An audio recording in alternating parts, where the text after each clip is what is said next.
This exercise is called the Standing Hip Flexor Stretch. It's an alternative to the kneeling hip flexor stretch if you find that it's uncomfortable to have your knee down on the ground.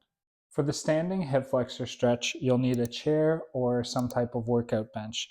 Basically, what you're going to do is put one foot up on that chair or bench with the other foot down underneath you. You're going to want to make sure that your feet are both facing straight forwards, especially this back foot. There's a tendency for people to want to turn it out. So make sure that it's facing straight forwards.